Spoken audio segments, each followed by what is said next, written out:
Muito bem, Vida e Saúde já está de volta. Você que acompanhou a gente no primeiro bloco, aprendeu um pouquinho sobre obesidade infantil, o que dá para fazer a respeito disso. A gente também conversou um pouquinho sobre o riso como fator de cura. E agora tem um assunto muito interessante. Eu estou aqui com a doutora Tessia Barbalho.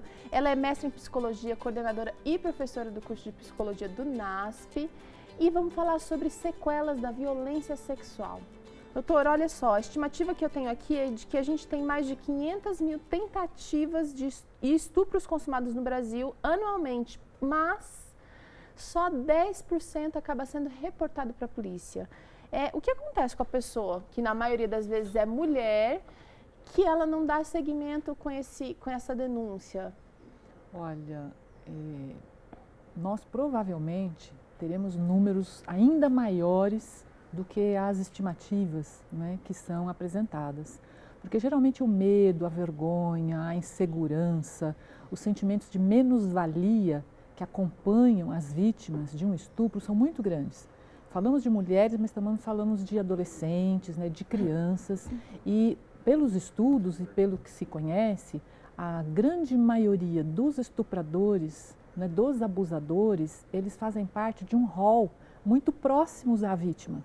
São vizinhos, são familiares, são parentes. Então, isso faz com que, né, a esquiva, os sentimentos, né, de medo, de insegurança e às vezes até de denúncia desses casos, né, de abuso, de estupro, sejam escondidos, velados, por conta de todos esses sentimentos que acompanham, né, essas vítimas. Vamos tentar entender um pouquinho o que passa na cabeça de uma pessoa que foi sexualmente violentada, doutora? Olha, são muitos sentimentos, não é? Nós acompanhamos já alguns casos onde a vítima, por exemplo, ela se condenava porque ela não reagiu. Então, diante do estuprador, era um desconhecido, ela havia saído de casa para fazer uma caminhada matinal, em horário perfeitamente de uma manhã, e ela foi violentada. Só que ela ficou tão paralisada, chocada pelo medo, pelo inesperado, né? Porque você não espera que você vai ser estuprada na manhã, você fazendo caminhada. E ela ficou sem ação. E a pessoa era muito violenta, muito intimidadora, não é? Pode ser por palavras, pode ser com arma de fogo, não é? Pela própria agressividade da vítima, do abusador. E ela não conseguiu reagir.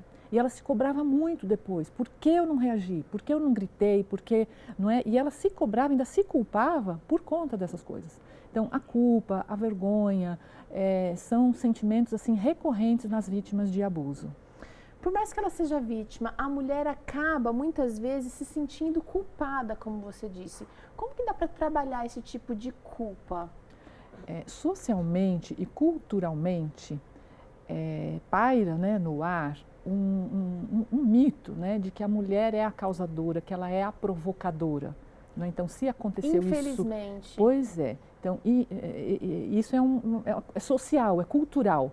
Então, além da cultura e da sociedade, às vezes da própria família, não é? Às vezes, você não devia ter usado essa roupa, quem mandou você sair tarde? Você se expõe. Você se expõe, não é? Você que é abusada, você que fica fazendo gracinhas, não é?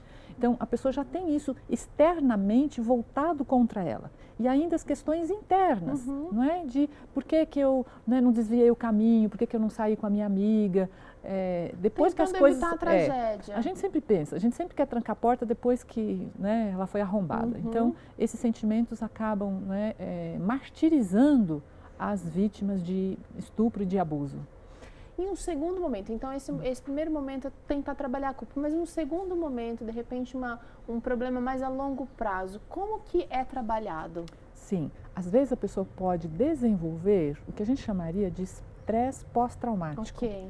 Ela fica num estado de preocupação ou de tensão, alarme constante, como se o botãozinho do alarme estivesse ligado constantemente. Então, se constantemente ela fosse sofrer a mesma violência, então ela fica em estado de alerta o tempo todo. Então, isso traz problemas cognitivos, problemas orgânicos, problemas fisiológicos, problemas psicológicos, de relacionamento. Ela pode passar a esquiva, né, e a fugir de qualquer relacionamento social, familiar, às vezes com o cônjuge, né, com o parceiro. Tá? Então, como tratar? Um apoio familiar é importante, de acolhimento a essa vítima. Às vezes a própria família toda, ou o ciclo ali familiar, precisa também de um tratamento, de uma ajuda terapêutica profissional. Né? Essa rede de apoio, né, familiar, social, às vezes de um grupo onde a pessoa pertence, um grupo às vezes religioso, um grupo das amigas, não é? As próprias providências legais tomadas a isso, né? A denúncia, às vezes fazer, né, os exames, né, nos hospitais adequados. Isso ajuda a pessoa a sentir-se apoiada, amparada. E em casos um pouquinho mais avançados, até uma ajuda psicoterápica, né, com um psicólogo, às vezes até medicamentosa. Vai ajudar. Pode ajudar e ajuda bastante. A gente está falando muito aqui de fatores emocionais, mas às vezes as sequelas são por exemplo, físicas. Uma doença adquirida, uma gravidez indesejada. A vítima também precisa lidar e precisa conviver muitas vezes com o resultado desse crime. Com certeza. Hoje em dia, uma vítima que ela procura, né, os meios legais, ela imediatamente já toma as medicações, entendeu, para evitar a gravidez. Ela já toma um coquetel de medicações para prevenção, né, da AIDS, se é que a gente pode fazer isso, e de doenças sexualmente transmissíveis. Ela, muitas vezes, dependendo do grau de violência que ela sofreu fisicamente, ela vai ter que fazer tratamentos em relação a isso. Tá. Olha, nós temos muitos amigos que nos assistem também da África. E eu tenho um dado aqui muito triste. A África do Sul é considerada a capital do estupro. Olha que tristeza.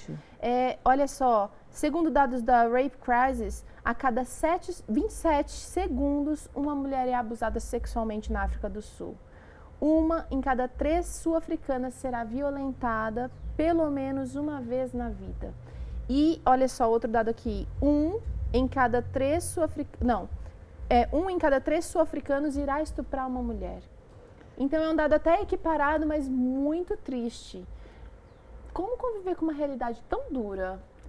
Olha, nós, de certa forma, né, o Brasil tem um quadro um pouquinho melhor do que este, se é que podemos dizer melhor, né? Eu diria menos pior, né? Menos mal, menos pior. E o que a gente diria, não é, algumas medidas preventivas a mulher pode tomar.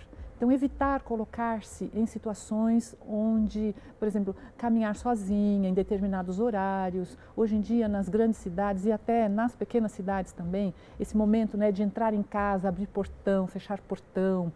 Tem algumas orientações, até policiais, por exemplo. No Brasil, o maior número de estupros que acontecem são dentro de vans.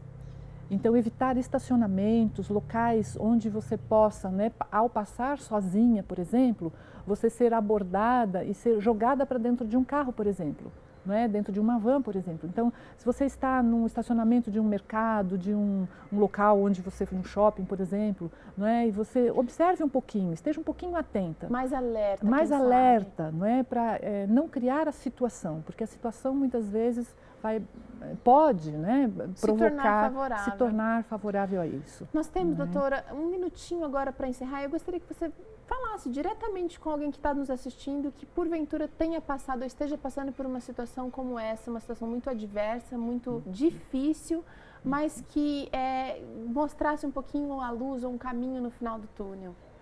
Olha, a primeira coisa que eu diria para você, que já foi vítima dessa violência que é tão invasiva, que invade tanto a sua privacidade física e a sua privacidade emocional. Tanto é que é considerado um crime hediondo no Brasil. Tá? Isso vai passar. Você é uma pessoa muito especial. Isso aconteceu com você, infelizmente, mas isso vai passar. Conte com ajuda, não é? Busque ajuda, não fique sozinha, não é? Nessa angústia, nessa dor, ou até sozinho. Existem alguns casos, não é? Onde a vítima pode ser do sexo masculino. Não é? Você que é menina, você que é adolescente, relate isso a alguém, procure, não é? Buscar essa rede de apoio. Isso vai passar, você pode voltar, não é? A acreditar em si mesma, com as suas qualidades, com os seus valores. Você pode voltar a ser feliz. Mas busque ajuda e busque o tratamento que lhe é de direito se você sofreu, não é, um tipo de abuso e de violência como esse. Tá certo. Isso vai passar, você vai voltar a ser feliz novamente. Tomara. Obrigada, viu, doutora? Olha, a gente conta também com essa rede de apoio, a gente conta com informação, a gente conta com direitos que são seus e também a gente conta com um Deus Todo-Poderoso, que é justo e que está olhando para a sua situação e que quer muito ver você feliz. Vida e Saúde vai ficando por aqui, a gente se despede, o programa de hoje foi muito bom. Você que está pegando agora pode acessar o conteúdo na íntegra lá na novotempo.com/Vida e Saúde, o nosso blog. Eu espero você no próximo Vida e Saúde. Tchauzinho!